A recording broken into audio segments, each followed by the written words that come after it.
Now to a story all new at 10. It's a first in decades. The Department of Justice will join the Multnomah County District Attorney's Office for a joint investigation into a Portland police officer's use of deadly force. This all stems from a call earlier this month at Lents Park where a PPB officer shot and killed Robert Delgado. Police say Delgado had a replica handgun on him and wasn't complying with officers.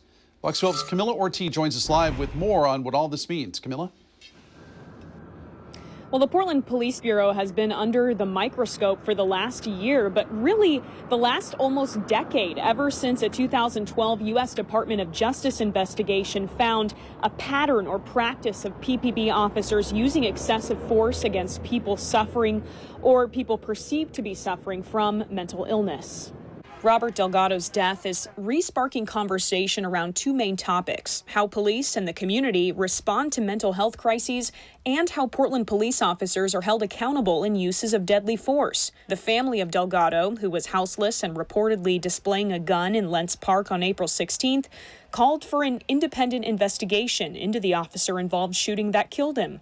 That call was answered Thursday. It's not what we wanted, but it's a move in the right direction. Those who knew Delgado said he was dealing with mental health issues. Police accountability advocates like Dan Handelman with Portland Cop Watch told me that groups have been pushing for outside prosecution for PPB cases for years, citing a conflict of interest with the Multnomah County DA's office, since it often relies on PPB for evidence in their cases. Police Chief Chuck Lavelle recently said he'd never be opposed to a third-party probe. Me, personally, as a leader of an organization, I would never stand in the way of an independent look at an incident or the organization. Commissioners Carmen Rubio, Dan Ryan, and Joanne Hardesty released a statement about conducting a trustworthy investigation, saying, quote, "We're confident that DA Schmidt, AG Rosenblum, and their staffs can conduct such an investigation." They go on to say that PPB needs to cooperate with every evidentiary request,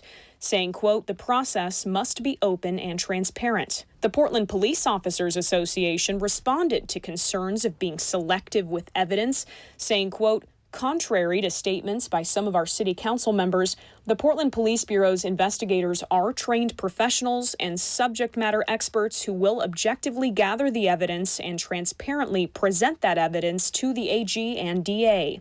PPA believes the review will reveal that Officer DeLong's use of deadly force against Delgado was justified.